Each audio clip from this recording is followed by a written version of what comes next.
صحابہ کرام کے دور میں اگر جشن منانا اس طریقے سے جلوس اور ساری شکلیں نہ تھی، ہم کرتے ہیں تو وہ کیوں نہیں کرتے تھے؟ ہم کرتے ہیں تو وہ کیوں نہیں کرتے تھے؟ یہ ایک سوال آخری ذہن میں رہ جاتا ہے. اس نقطے کو اچھی طرح سمجھ لیں. یاد رکھ لیں کہ ایک ہوتا ہے ہر مسئلے کی اصل وہ کتاب اور سنت، قرآن اور حدیث سے آپ سن چکے. دوسری ہے اس کی شکل، جلوس ہو، جلسے ہو، محفل ہو، صلاۃ و سلام کی محفلیں ہو، چراغاں ہو، فانوس ہو، توپوں کی سلامی ہو. اس نقطے کو سمجھانا چاہتا ہوں. بے شک کئی کام ایسے جو پہلے زمانوں کا رواج نہ تھا، آج ہے، مگر اس لیے کہ ان چیزوں کا وجود نہ تھا پہلے، ان چیزوں کی رسم نہ تھی، ان چیزوں کا رواج نہ تھا. کیسے رواج نہ تھا اس کی مثال سمجھے. یہ بتائیے کہ اگر آپ صحت مند ہو، تندرست ہو، بالکل توانا، تو آپ کو سربیکس ٹی کی گولی کوئی کھلاتا ہے؟ بڑھئے. وائٹامن بی کمپلیکس کا سیرپ کوئی پلاتا ہے؟ آپ کو گلوکوز کی ڈرپ کوئی لگاتا ہے؟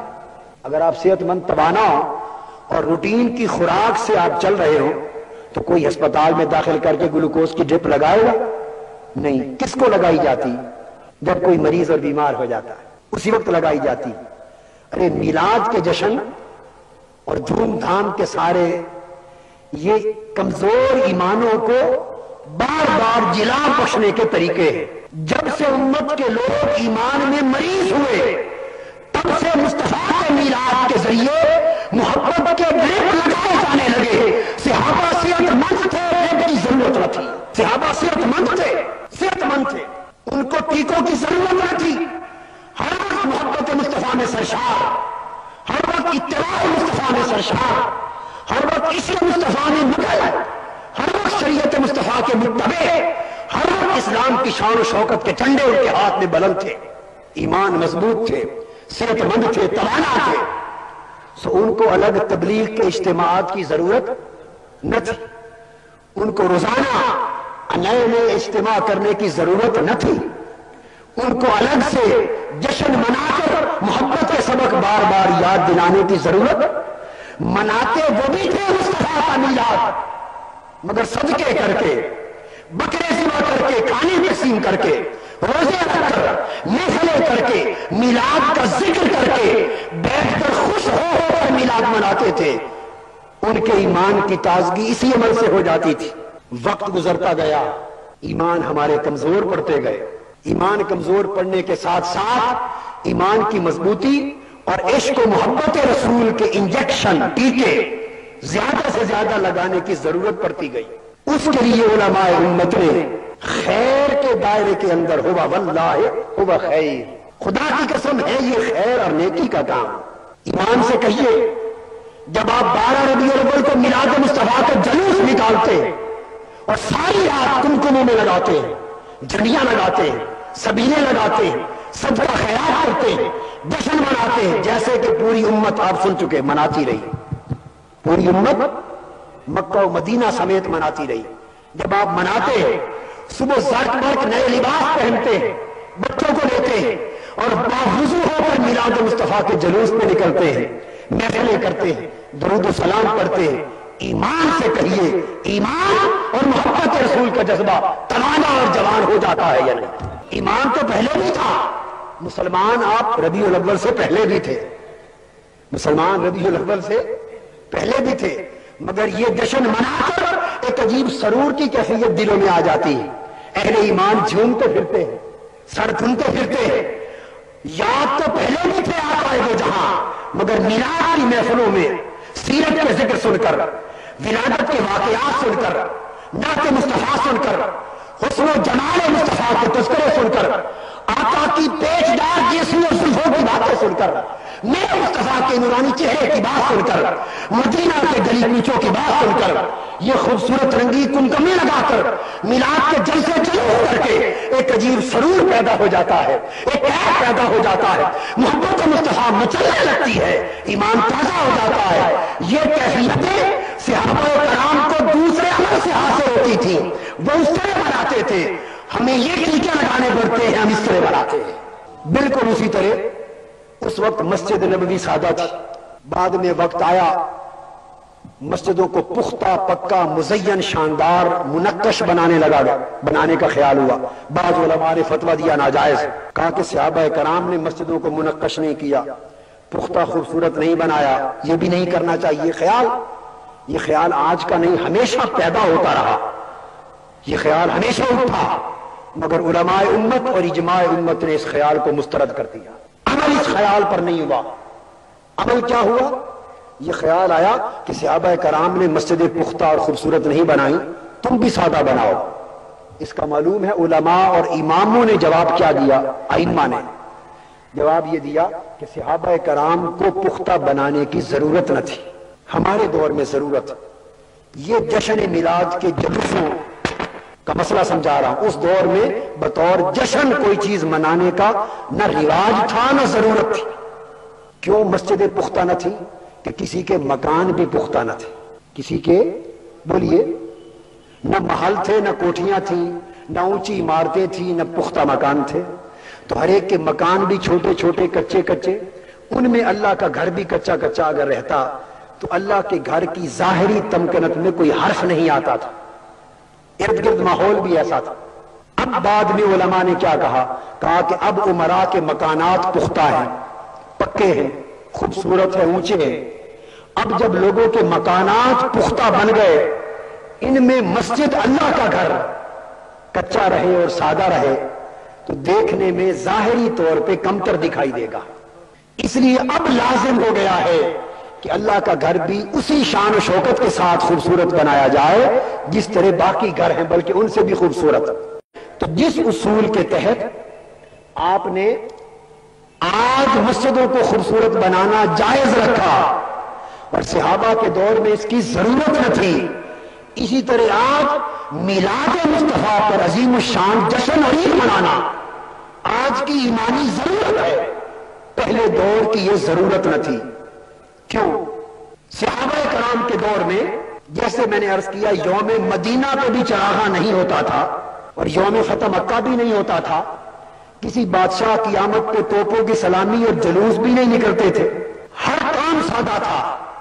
چونکہ ہر کام سادہ تھا بس اسی رواج کے مطابق میلاد مصطفیٰ کا منانا بھی سادہ تھا۔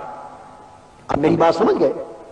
اب آج کے دور میں وقت گزرتا گیا، وقت کے ساتھ تہذیبی اور ثقافتی طریقے بھی ڈیولپ ہوتے ہیں۔ آج کے دور میں پوری دنیا میں کائناتی سطح پر ایک مسلم طریقہ ہو گیا کہ ملکوں کے یوم منائے جاتے ہیں، اس دور میں نہ تھے منائے جاتے۔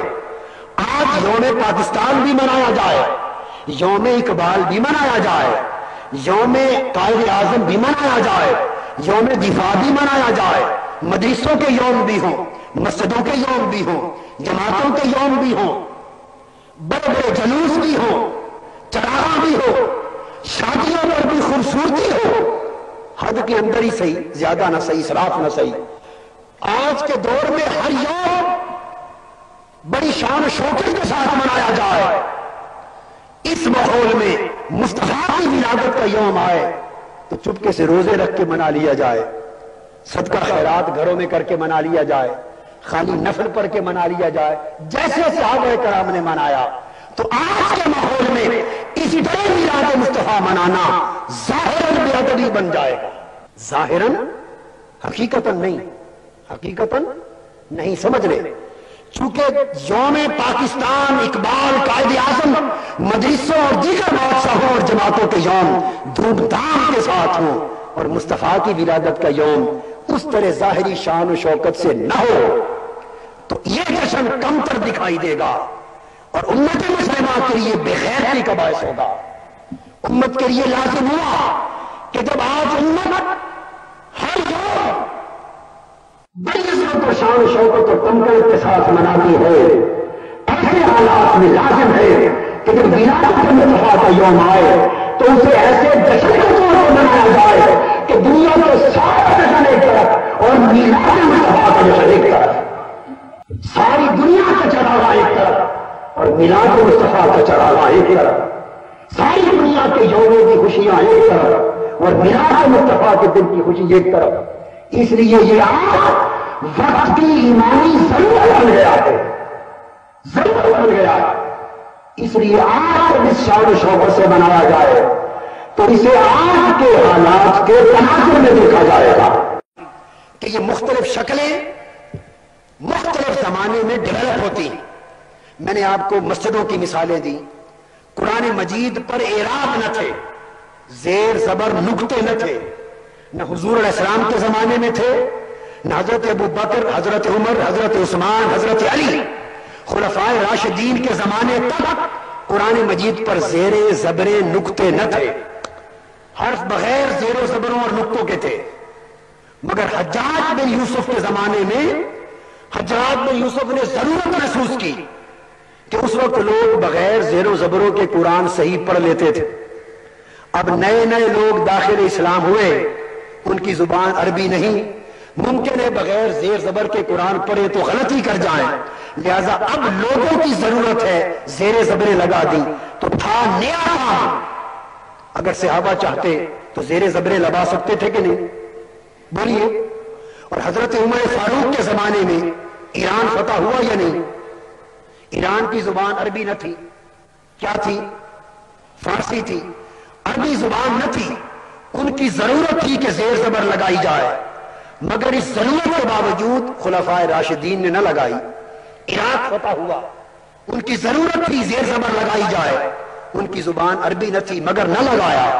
روم فتح ہوا، ان کی ضرورت تھی کیونکہ ان کی زبان عربی نہ تھی، زیر زبر لگائے جائیں، مگر خلفائے راشدین اور صحابہ کرام نے نہ لگائے۔ تو جو کام تمام صحابہ نے نہ کیا وہ حجاج بن یوسف نے کیا، اور آج تک امت کا اس پر عمل ہے۔ کیوں؟ کہ اچھا کام تھا۔ تو آپ نے دیکھا کہ قرآن کے زیر و زبر تک بعد میں لگے ہم نے قبول کر لیا، کیونکہ نئے وقتوں کے لوگوں کی ضرورت ہے۔ مسجدیں پختہ خوبصورت بنی، ہم نے قبول کر لیا کہ نئے حالات اور تقاضوں کی ضرورت ہے۔ یوم منائے گئے، اجتماع منائے گئے، مسجدوں میں لاؤڈ اسپیکر لگے، منعقد ہوئی، سارے کام ہوئے، اس لیے قبول کر لیے کہ آج کی امت کی ضرورت ہے، پہلے ضرورت نہ تھی۔ جس طرح یہ اصول ہر نئے شروع ہونے والے اچھے اور بڑے کام پر اپلائی ہوا، اسی طرح میلاد مصطفیٰ کی خوشی حکم قرآن ہے، آپ سن چکے، حکم حدیث ہے، آپ سن چکے، سنت رسول ہے، آپ سن چکے، حکم رسول ہے کہ ابو ہریرہ پیر کے دن روزہ رکھ کے یہ میری ولادت کا دن ہے، تو دن منانا سنت سے ثابت ہو گیا، مگر اس دور طریقہ اور تھا۔ زمانہ گزرتا گیا، امت نے ضرورت محسوس کی کہ جس طرح تہذیبی اور ثقافتی حالات بدل رہے ہیں اور لوگ دیگر یوم تو اس کو احتشام سے مناتے ہیں، اس لیے میلاد مصطفیٰ کا جشن سارے ایام سے بڑھ کر عظیم تبکرت کے ساتھ منایا جانا چاہیے۔ بس یہی ضرورت شرعی ہے، یہی ضرورت شرعی ہے، یہی حکمت دین ہے، یہی غیرت ایمانی کا تقاضا ہے، اور یہ غیرت و حمیت امت مسلمہ کا تقاضا